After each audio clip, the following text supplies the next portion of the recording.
इथे सर्व उपस्थित असलेले माझे बंधू भगिनी मित्र मैत्रिणी इथे व्यासपीठावर बसलेले आहेत आणि आता बोलण्यासारखं म्हणजे सगळं तुम्ही बोललेलंच आहात। त्याच्यामुळे माझ्याकडे बोलण्यासारखं म्हणजे नवीन असं काही नाहीये। शिकत असताना खूप गमती जमती केल्या, तेवढंच सुखी मिळालं दुखी मिळालं त्याच्याबद्दल वाद नाही।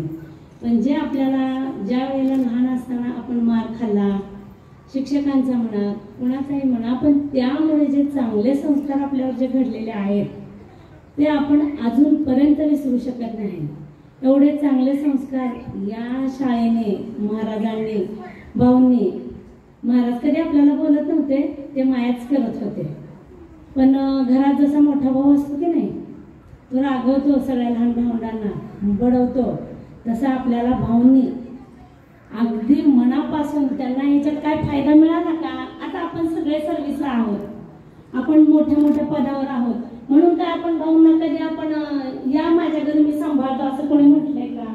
नाही ना म्हटलं, त्यांचा फायदा तर नव्हताच, तरी सुद्धा त्याने आपल्याला एवढे हाणवून मारून कसं का असेना रागवून चांगल्या पद्धतीने आपल्याला त्यांनी संस्कार दिलेले आहेत।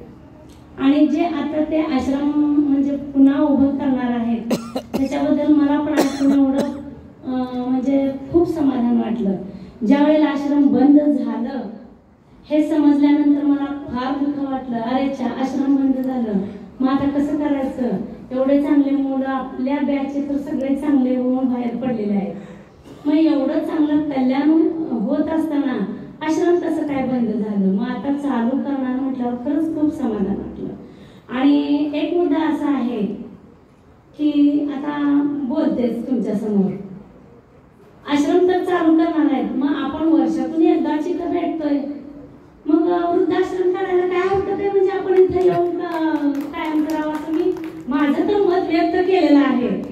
आपल्या मुलं सोडणार नाही, सोडो किंवा नाही सोडो, पण आपली तर स्वखुशी आहे ना वृद्धाश्रमात राहण्याची, मनसोक्त राहता येईल, मनसोक्त आपल्याला इथं गप्पा मारता येतील। आहे का तुम्ही तयार? बघा आपण लगेच भाऊंना हा प्रस्ताव मांडून टाकू। आणि त्याबद्दल खरंच खूप म्हणजे माझ्या शिक्षकांची मी खूप आठवण काढते। माझे जे शिक्षक होते माने सर आताच मला भेटले, माझ्या मॅडम शिरसाट मॅडम, सगळ्यांची खूप आठवण होते। आम्ही सगळ्यांना खूप मिस करतो आणि तुम्ही जे संस्कार आमच्यावर केलेले आहेत ते आम्ही आजपर्यंत जपतोय।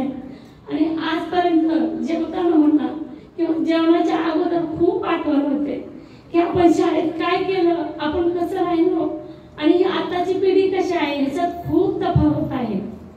आपण जे संस्कार घेऊन आलेले आहेत तसे आपले म्हणजे पुढची पिढी अशी एवढी निघेलच असं नाहीये।